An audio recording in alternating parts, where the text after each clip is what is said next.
Setelah itu menjadi penyiar tetap. Itu gajinya kalau nggak salah dulu 10.000 apa ya?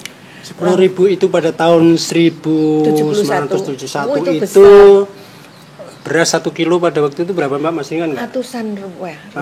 Terus saya pulang tuh saya saking senengnya apa gimana tuh saya membeli oleh-oleh apa ya yang diinginkan oleh keluarga. Misalnya aku pengen martabak sok nek duit apapun itu saya langsung beli itu. Jadi ibu saya tuh saking nangis, iki dite sopo, iki anu sopo, karena beliau tidak tahu kalau namanya penyiar itu pekerjaan.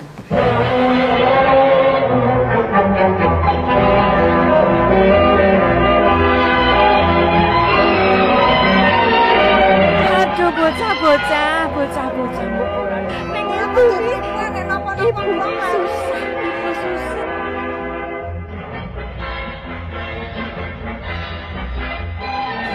Saudara-saudara sebangsa dan setanah air, sedunia dan seakhirat.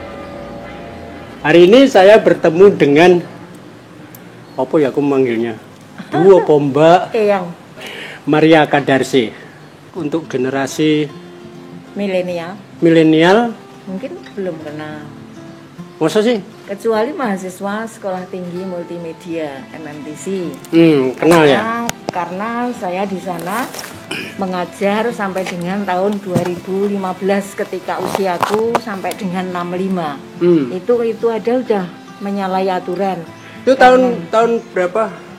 Saya 2015 itu ya? Terakhir 2015. Tetapi anak-anak itu sekarang terpencar dimanapun. Kalau mereka misalnya produksi, kerja di media televisi, radio atau media online itu tetap tetap silaturahmi dalam arti Bunda aku di sini, Bunda ini bagaimana, Bunda, kalau mereka pokoknya cerita bahwa ada hal yang digelisahkan, mungkin ketidakcocokan antara teori dan di praktek dunia kerja seperti itu. Tapi saya suka mereka cerita, berarti kan mereka menganggap saya mungkin bisa diajak sebagai teman untuk berdiskusi meskipun saya tua, mereka milenial. Tapi masa sih tua sih Mbak? Iya tua, aku sudah 69, hampir 70. Saya nggak nanya umur loh, kalau karena nanya umur dengan perempuan itu kan sesuatu yang tabu. Saudara para kepuan-kepuati, Mbak Maria Kadarsi itu adalah ini harus dieja menurut bahasa Jawa, bukan Kadarsi tapi Kadarsi. Kadar. Jadi dia mau muni Maria Kadarsi Kadarsi. Bukan kadar. Bukan, tak buka sedikit. Nah, dibuka Mbak. Kadarsi, jadi seperti itu. Iya. Kadarsi. Ini ada sejarahnya ini. Mbak, artinya apa beda apa Mbak Kadarsi karo ya, kadar? Kadar itu sak kadari wae. Bahasa Jawanya kan apa ya? Orang tua saya itu memberi nama kan pasti mempunyai harapan. Jadi mencintai itu ya nggak usah berlebihan, jadi sekedarnya saja. Gitu. Sederhana. Tidak boleh 100%. Tidak jadi boleh kalau berlebih. putus di tengah jalan tidak habis dunia. Percaya atau tidak bahwa bapak saya itu sebetulnya dulu memberi nama saya itu Kadarina. Karena bapak saya itu penggemar ketoprak Kadariyah, ibunya Mas Bondan. Ya seperti itu. Dulu itu primadona ya, itu. Betul. Jadi ayah saya kebetulan suka seni lalu mencintai. Saya diberi nama Kadarina. Tapi ketika saya sakit di rumah sakit zaman dulu kan entah salah tulis atau apa, pasien sudah habis, ibu yang gendong saya masih bayi itu berapa bulan karena batuk itu. Perawatnya manggilnya itu Kadarsi terus. Ananda Kadarsi, ibu saya selak kepingin ndang iki ndang diperiksa. Ngaten nggih, itu ya wes. Akhirnya kok malah itu terus. Jadi terus langsung saya mungkin piyai Jawa kan dulu begitu ya. Kalau anaknya sokat sakit tuh jenenge ra cocok po kabotan mau piye. Lalu karena mungkin besoknya nggak bisa seperti Bu Kadariyah ya. Jadi dipindah jadi Kadarsi seperti itu. Itu ceritanya lucu tenang. Tapi sungguh-sungguh terjadi. Nah, untuk teman-teman yang generasi milenial, beliaunya ini dari RRI Yogyakarta yang dulu sangat ngehit dengan sandiwara radio. Sandiwara radio itu dalam bahasa Jawa, dalam bahasa daerah waktu itu di RRI Nusantara 2 Yogyakarta. Tahun-tahun berapa itu ya Mbak ya? tahun 70-an. 70-an. Tetapi waktu itu Nah, saya sampean belum lahir. Tahun 70-an sudah sangat ngehit. makanya saya matur tadi eyang-eyang. Jadi tahun saya bergabung ke Sandiwara Radio Pak Marjono keluarga Jogja itu tahun 74. Ya. Tapi kalau saya masuk dunia radio itu 71 Ya. karena saya sudah menjadi penyiar dulu di Radio Reco Buntung itu. Itu pun sebetulnya sebuah pelarian dalam tanda petik ya, Oh, ya. karena Oh, jadi maaf, sejarahnya justru dari penyiar radio di Reco Buntung dulu, betul. Reco Buntung dulu. Iya, dan itu saya kan mengikuti tes yang pertama kali karena dulu kan bentuknya belum PT ya, sebelum berdirinya itu waktu itu kan Reco Buntung masih kayak komunitas beberapa orang, bosnya Pak Aris Yudanto itu yang di Jagalan itu mendirikan radio 69 kalau tidak salah. Ya. Model-model radio panggil gitu ya, kalau komunitas ya, itu terus kemudian terus mendirikan siaran gitu. Setelah tertata rapi, beliau membuat sebuah PT begitu, terus kelihatannya dikelola profesional itu 69 itu. Nah, saya adalah generasi yang pertama kali dites menjadi penyiar di Reco Buntung itu. Ya. Waktu itu, jadi sebelum itu penyiar itu kan hanya rekrutmennya hanya kamu sekitar itu kebanyakan di daerah Jagalan itu. Tapi saya generasi yang ikut tes gitu. Sebetulnya waktu itu pelarian Mas. Pelarian dalam tanda petik. Saya kan sekolah pendidikan guru. Enggak. Saya itu SPG. Cita-cita saya itu pengen kerja karena kedua orang tua saya kan sangat sederhana. Maem aja beruntung sekali semua bisa satu kali kenyang dalam begitu. Satu itu biasanya dibagi karena PNS zaman dulu kan belum itu nasi dibagi iya, sebanyak piring istilahnya. Istilahnya ditaning. Ini untuk pagi, ini untuk siang gitu. Nah, seperti itu. Kadang sehari itu cuma dapat jatah satu aku. Jadi ya sudah, maka dalam pikiran saya lulus aku, nyambut gawe supaya aku cepat punya uang, kalau bisa nyukupi butuhku sendiri, kalaupun syukur Tuhan bermurah hati bisa ikut bantu keluarga yang memang dulu cuma bapak Mbak Maria saja. anak tertua nomor 3. Ya, jadi saya 5 bersaudara. Orang tua saya itu Bapak Danu Diprojo itu dulu pegawai Kepatian, belum PNS. Ya toh? Jadi setelah itu dulu kalau di Kepatian kan gajinya beda dengan ORI, pegawai ORI zaman ibu saya yang cerita. Terus minta pindah di ORI, pindahlah pemerintah. Jadi saya sangat paham situasi keluarga itu ekonominya bagaimana, maka saya pengen sekali. Nah, sesudah SPG itu harusnya saya mengajar. Saya memang diberi tempat untuk mengajar oleh sekolah. Karena waktu itu kan. Jadi waktu itu motivasi menjadi guru karena ingin segera kerja. Betul. Untuk membantu. Iya, pokoknya saya pengen punya duit gitu. Artinya, kapan ya kok ibu kok cuma dapat dari bapak gitu. Kok nggak bisa ya punya duit sendiri, sehingga kalau apa-apa matur bapak sih, matur bapak sih. Nek bapak kagungan. Ya seperti itu. Itu menggelitik pikiran saya. Berarti ibu ini nggak punya. Terus saya urut lagi, kenapa nggak punya? Karena ibu nggak kerja. Nah, seperti itu. Berarti orang kalau mau punya duit tuh harus kerja. Makanya saya sekolah di sekolah pendidikan dulu. Nah, setelah saya lulus, saya tuh ditempatkan di sebuah sekolah, Mas. Yayasan ya, karena sekolah saya kan kebetulan juga yayasan swasta. Diberi kesempatan, tapi dilalah dapat kelas 4. Kelas 4 tuh kelas nakal-nakal itu, anak bar tetak ya toh. Gitu ya. Jadi dia merasa sudah menjadi anak sing rotok ya, gitu. Jadi melawan itu sesuatu kebanggaan untuk melawan guru dikon ngetan ngulon itu kebanggaan. Dan lalu dia ngajak temennya, misalnya nggak mau satu, nggak mau semua, ya saya sampai rumah nangis, ini berarti saya bukan guru nih, kok nggak bisa. Lalu saya keluar. Bocah-bocah sing tibane pas nakal-nakal, pas entung nakal. Dalam perkiraan saya ketika praktek mengajar di waktu itu kan ujiannya pakai mengajar. Itu kan bocah itu manut gitu. Bahwa anak-anak mari silakan duduk gitu ya, mesti rapi duduk. Mari kita berdoa ya berdoa. Ternyata enggak. Disuruh anak-anak mari kita duduk, ada gitu. Jadi saya kok tidak berhasil ya. Ya langsung saja saya daripada menderita, bekerja itu harus dengan spirit yang menggembirakan gitu. Kok ini nggak menggembirakan? Ya sudah, terus saya pulang.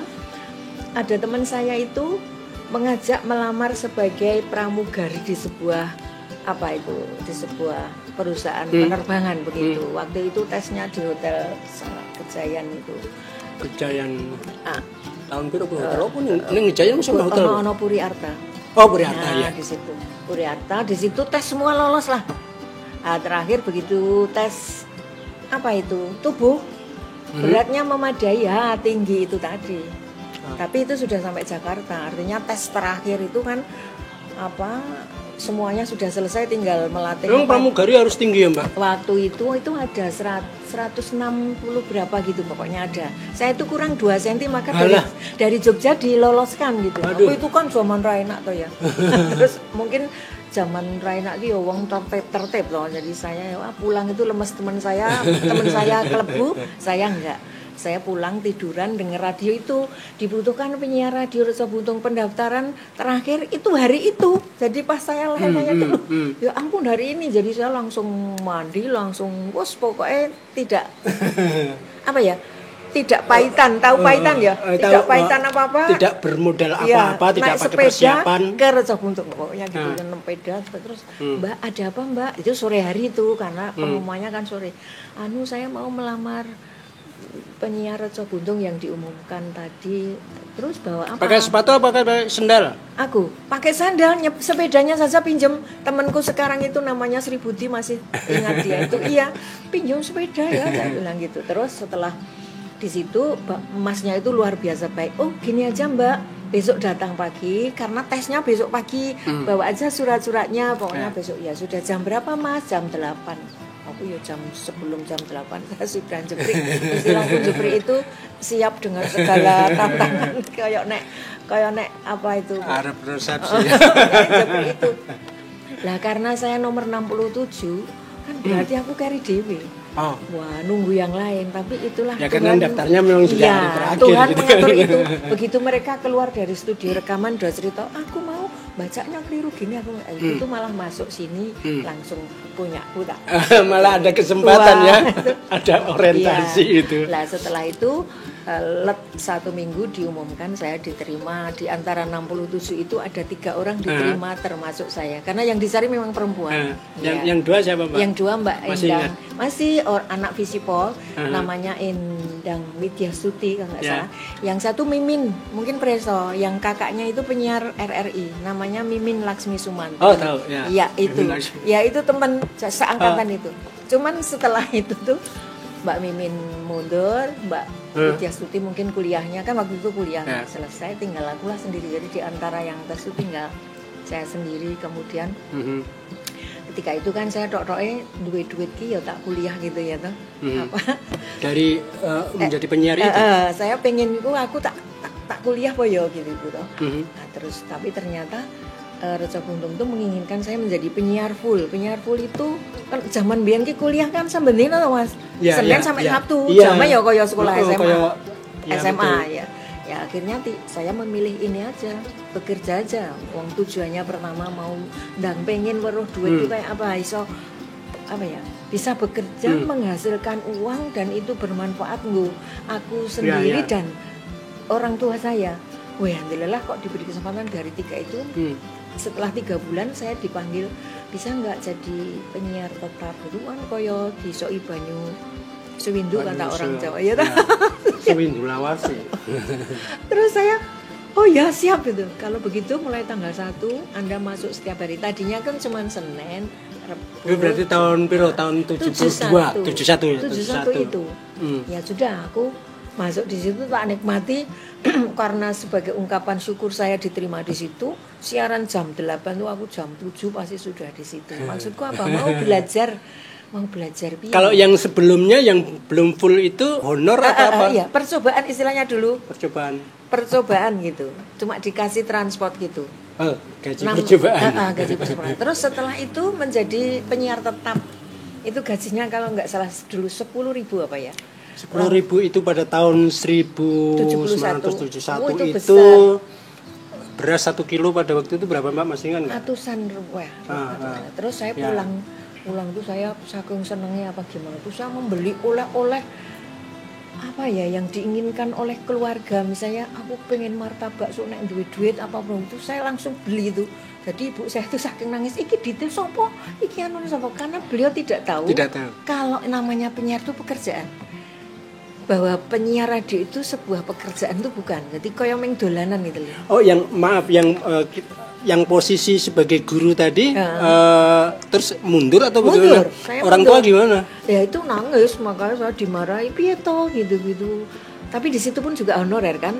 Jadi waktu jadi penyiar pun juga waktu itu tidak matur sama orang tua. Oh, matur. Jadi waktu guru saya mundur, saya matur, Bu, pokoknya aku ra iso menjadi guru.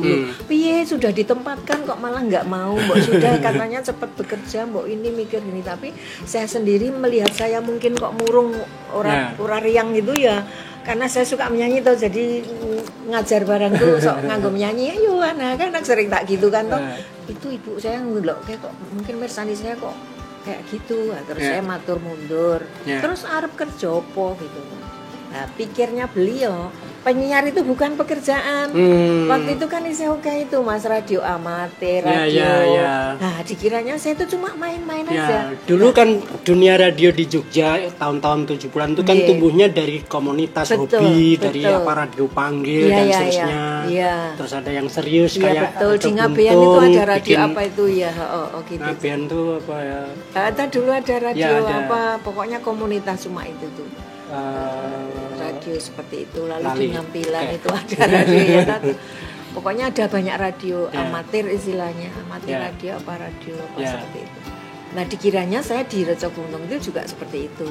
Nah, taunya ibu kalau penyiar itu sebuah pekerjaan, saya sudah diterima.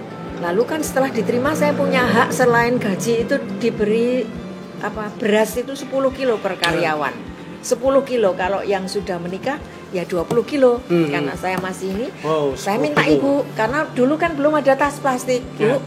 Bu, boleh nggak sarung bantal itu aku minta satu loh. Untuk apa sarung bantal?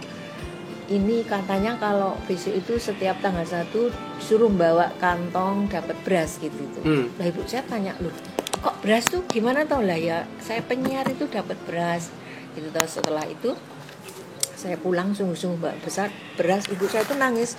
Kalau beras PNS dulu tuh nyon sewu kan ndak enak itu. Nah, ini berasnya dari Reco Gunung kan belinya di Lempuyangan, artinya beras Jawa gitu.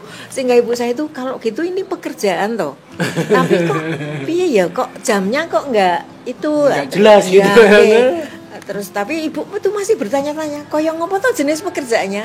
Nah, satu ketika pas ibu itu arisan di rumah, itu ibu-ibu itu membicarakan, itu kalau saya itu para bani neng omahi Mbak Ning ya, karena dulu dalam keluarga itu saya dipandang kuning sendiri. Liane doireng. Mbak Ning itu saiki penyiar ya, Bu.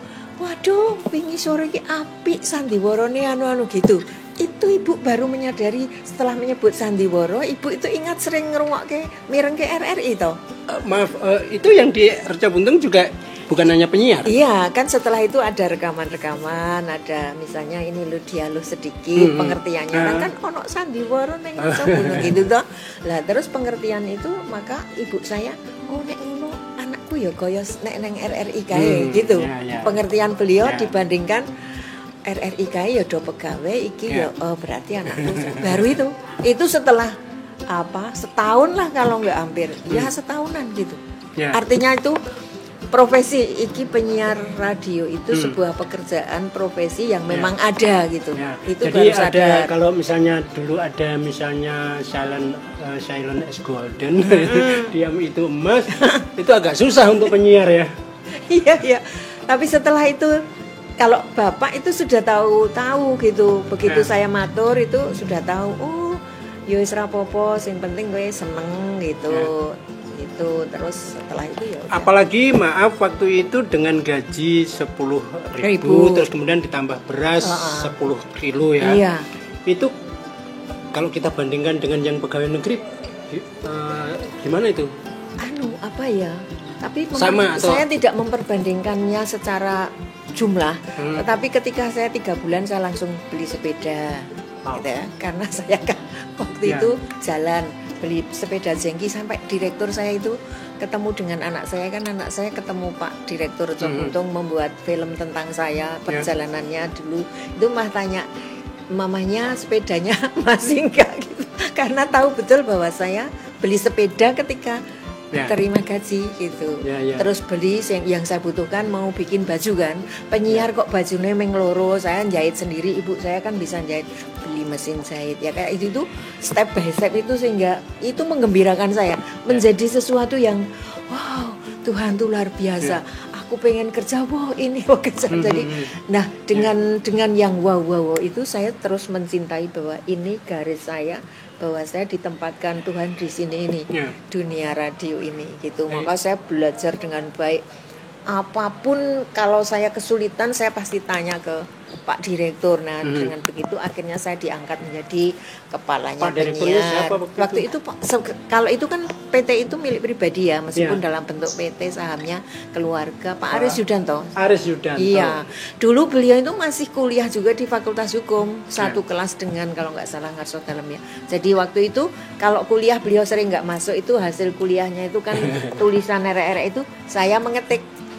Nanti saya berikan hasil kuliahnya yang kemarin, kalau dia nggak masuk temennya memberikan catatan tak tulis gitu. Hubungannya itu sangat, karena saya sangat menghargai beliau, kayak apa ya, bagiku kayak malaikat penyelamat gitu loh. Kok aku yang seperti ini kok diterima di situ, diberi kepercayaan itu tuh kayak aku harus membalas tidak hanya dengan pekerjaanku baik, tapi apa yang mungkin bisa menggembirakan, meringankan beban beliau tak lakukan. Dan Bapak waktu diminta tolong untuk proses transkrip itu juga secara tidak langsung membuat Mbak Maria apa ya punya kesempatan untuk melakukan transformasi kayak kuliah tidak langsung. Iya betul sekali.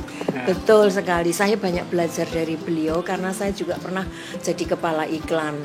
Itu banyak sering saya merucut iklan. Jadi saya itu sering Reco Buntung itu kan dulu iklannya banyak sekali. Saya sering merucut iklan, Mas. Merucut itu begini, ada mobil maaf nih rokok gitu ya, merek tertentu gitu lewat. Aduh, kok nggonku belum ada ya? Dia tanya iklan itu. Kan sering tak tututi gitu. Kok ternyata masuk ke sebuah radio yang anak muda. Terus saya protes, kok itu nggak mau ya? Saya tawari iklan di radio kita. Mbak Maria itu posisinya di mana? Di penyiar tuh? Tadinya penyiar. Mula-mula kan penyiar. Setelah itu dibebani menjadi kepala ngurusi iklan. Jadi nanti bagi iklan di acara-acara. Sesudah itu ke siaran. Jadi di sana itu dirotasi gitu. Penyiar-penyiar itu merasakan kedudukan sebagai pimpinan masing-masing masing-masing seksi. Nah, ketika itu saya belajarnya kok beliau jawabannya, Pak, kok ini nggak mau masuk ya? Beliau mengatakan bahwa itu bukan milik kita loh. Kok bukan milik kita? Saya tanda tanyaku ukeh banget. Nah itu kan memang rokok itu kegemarannya anak muda. Jadi dia mencari radio yang pendengarnya anak muda tanpa menyebutkan radio ya. Waktu itu saya lalu belajar. Oh gitu. Kalau gitu Reco Buntung ini kan untuk menengah ke bawah, untuk ini. Oh ya, saya kalau cari iklan. Jadi secara tidak langsung saya banyak belajar tentang radio itu dari beliau. Tetapi dengan cara istilah saya apa Mas, try and error trial and error. Iya, dan belajar sambil bekerja sungguh dan learning by doing. Iya, dan itu saya catat. Ternyata tidak semua orang mencatat hal-hal kecil seperti itu, sehingga kemudian saya mencari iklan itu saya geser. Oh, kalau gitu yang sesuai kebutuhan itu susu, maka dulu ada ya pokoknya yang sekitar itu yang dibutuhkan masyarakat ketika itu. Nah itu saya belajar. Oh segmennya bukan kita, oh gitu. Dan saya menjadi dalam tanda petik mau ngerti medan, lalu dibukakanlah wawasan saya seperti itu sampai waktu itu Reco Buntung dipercaya menjadi dalam tanda petik agen iklan. Jadi iklan untuk Jogja itu titipke di Reco Buntung itu seperti itu. Ya jadi saudara kalau anak milenial ya mungkin gampang tinggal searching di Google. Betul. Mungkin sudah dapat. Nah beliau ini berada di lapangan ketemu kasus, ketemu hal kenapa dia kesini tidak ke kenapa dia ke situ tidak ke sini. Dari situ mengetahui bahwa karena ini untuk produk untuk konsumen tertentu, sementara tempat beliau bekerja mungkin sudah mendapat apa ya semacam cap Iya. bukan untuk konsumen kayak gitu. Iya, Nah betul. itu terus kemudian Betul. memunculkan pikiran macam-macam kan gitu. Jadi apa di situ yang disebut trial and error, turun ke Iya, lapangan iya, dengan berbagai macam-macam. Iya, berarti. dan setelah itu Mas, setelah itu kan saya kemudian ketika mau ngajar di MMTC, lalu kan mau tidak mau saya cari literatur, buku-buku begitu. Ternyata apa yang saya lakukan itu di teori banyak banget ini lah. Maka ketika saya nemu bukunya, loh ini aku sudah Ya. melakukan gitu, Ya. sehingga saya memberi memberi penghargaan yang luar biasa bagi Pak Aris Yudanto itu di dalam nuntun penyiarnya itu supaya paham menurut caranya sendiri-sendiri. Jadi tidak mulang gitu loh. Tidak mulang iki nganu enggak, tapi kita disuruh berkembang bersama dalam arti ada kasus, Anda punya kayak apa, aku tanya jawabannya gitu. Kon mikir dewe gitu. Setelah itu saya setelah dari kasus-kasus itu saya buka buku baruan kan dulu itu kalau kerja kan pagi sampai jam 4 belum nanti malam siaran, jadi kesempatan belajar dan belum ada Google ya teman-teman milenial. Oh ya jam kerjanya berapa jam kalau jadi, di total? pagi setelah saya menjadi pegawai tetap itu jam 8 sampai jam 3 sore. Wow. Itu saya menjadi karyawan tetap, ada gajinya sendiri. Nah, kalau malam hari jam 5 saya belajar sampai siaran sampai jam 7 misalnya 2 jam. Itu kan ada gajian jamnya. Maka gajinya itu bisa 2. Jadi, gitu? iya, tapi kalau saya siaran jam 12 sampai jam 1 saya nggak dapat honor penyiar karena kan masih jadi ya beliau jelimet manajemennya sudah seperti itu. Tapi kalau saya kemudian ditempatkan malam hari itu berapa jam saya akan mendapatkan tambahan itu. Jadi gaji pokok yang pegawai sekian, gaji nyiar sekian. Cuman kalau nyiar jam 8 sampai jam 3 siang ya tidak termasuk itu honor penyiar karena kan itu kan jam nyambut gawe gitu. Seperti itu. Ya, dulu saya pikir sebetulnya tidak jauh berbeda dengan yang sekarang, cuma dulu itu mungkin karena masih terbatas orangnya, penyiar itu bisa ngerangkep macam-macam, jadi marketing, jadi iklan, jadi PR ya toh. Maka dulu penyiar itu dituntut harus all out, artinya ya semua ini dikembangkan seperti itu. Apalagi waktu itu hampir semua sejarah radio-radio di Indonesia, juga di Jogja itu kan dulunya tadi ya berangkat dari kalangan hobi. Apa itu radio amatir apa itu yang gitu itu. Terus kayak tadi disebut Pak Aris Yudanto itu membuat PT, terus serius dan sebagainya. Sampai sekarang radio di Jogja, radio swasta ya di luar RRI, Reco Buntung itu tetap eksis. Beberapa jatuh, terus masuk muncul radio-radio baru. Betul. Tapi Reco Buntung itu bisa mandiri dan bahkan kemudian sampai sekarang mengembangkan ke beberapa usaha dari radio. Itu hanya satu contoh bagaimana yang dikatakan Mbak Maria tadi. Wong sing jenengane ilmu ki saripatine kan jane padha wae to Mbak, cuma ana sing wis memformulasikan menjadi teori dari buku. Jadi ketika jadi dosen, lho iki kok padha karo sing tak kembangke, kamu kan sing mengimprovisasi. Iya. Jadi belajar sungguh-sungguh dari yang sudah saya lakukan, ada hal-hal ini, ternyata seperti itu. Tetapi bahwa dewasa ini memang perkembangan dunia radio siaran swasta itu dengan adanya saingan banyak hal, iklannya itu tidak seperti ketika saya. Jadi iklan dulu radio itu masih sekian persen dari jumlah iklan di seluruh, misalnya dibandingkan koran, dibandingkan televisi masih cukup besar. Tapi dewasa ini susah mencari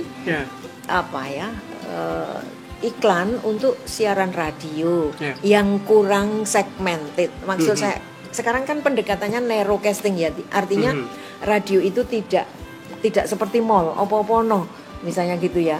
Ada uyon-uyon, ada ini. Sekarang itu segmented. Makin segmented. Iya betul. Makin narrow casting. Jadi disempitkan. Ada yang lagu itu cuma muter Indonesia saja. Lagu radio saja. Ya.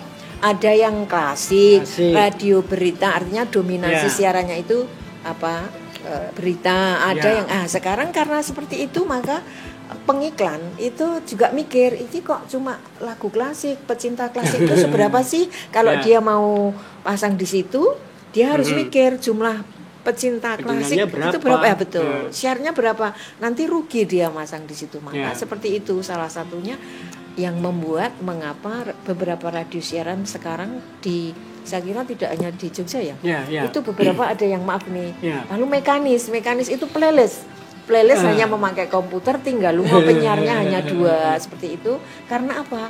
Ya menghindari karena apa ya? Cost produksinya betul produksinya operasionalnya Iya. menjadi tinggi. Iya. Dengan kemajuan teknologi juga kan Iya. ada banyak radio yang tidak perlu kantor yang Iya. besar Betul, gitu ya. Mungkin betul. cuma ada satu radio Iya. di Jogja yang cuma 1 kamar. Iya, 1 kamar asal ada 2 komputer, satu untuk komputer Ya, continuity siaran, playlist tadi ya, ya, playlist ya, betul, betul. yang satu untuk produksi persiapan yang mau dimasukkan di playlist sehingga penyiar itu tinggal lumajang nggak Ya, apa-apa. dia sudah bisa program sendiri jam sekian itu dia Betul, bisa betul on air dan sekali. seterusnya. Iya. Sangat Tapi ya tadi seperti yang disampaikan Mbak Maria tadi, sekarang bukan kue iklan itu bukan hanya radio yang Iya. mengalami penyempitan, Mbak, tapi media secara, Iya, nasional, secara nasional. karena ada Bahkan koran juga ya. ada perubahan besar-besaran nih dalam Iya, media kita. betul. Eh, Teman-teman koran juga kena Ya, dampaknya kan, banyak ya, surat kabar yang maaf ya. ini ganti online. ganti online karena ya sudah tidak mungkin lagi begitu. betul. Masalahnya siapa yang membeli koran gitu. betul. Misalnya seperti itu. Ya. Meskipun sebetulnya kalau di radio justru relatif menurut saya, Mbak, Ya. di Jakarta, di kota-kota besar itu tetap eksis. Iya, betul. Karena dia bisa dinikmati Di sambil. mana saja. Iya kan? Di mana saja. TV kan tidak bisa, Iya. kita nggak bisa nonton TV sambil nyetir Betul. atau sambil masak gitu. Betul. Nah di Jakarta itu banyak ya mereka ya yang Iya. orang yang sibuk itu, Radio mereka bisnis, menyetel radio. ya. Iya, Meskipun betul. nyetelnya ya mungkin lewat internet atau Iya, apa gitu kan. iya, Sekarang betul. ada kan mudah-mudahan Iya, itu betul, betul. radio streaming. Iya, streaming. Iya, betul. Jadi Kita sebetulnya bisa loh nih ya. buat radio streaming. ya karena makin murah sebetulnya Iya, kan, Mbak, betul. biayanya. Iya. Sekarang ya itu kita nanti obrolan kita berdua gitu. Iya. Tentang apa jualan tema. Oke. Karena kan harus menyiasati. Iya.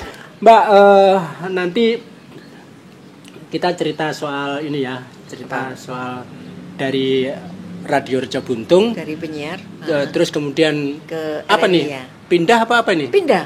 Pindah ya. Pindah. Pindah ke Radio Republik Indonesia. Iya. Iya. Kita nanti akan cerita itu. Oke, siap.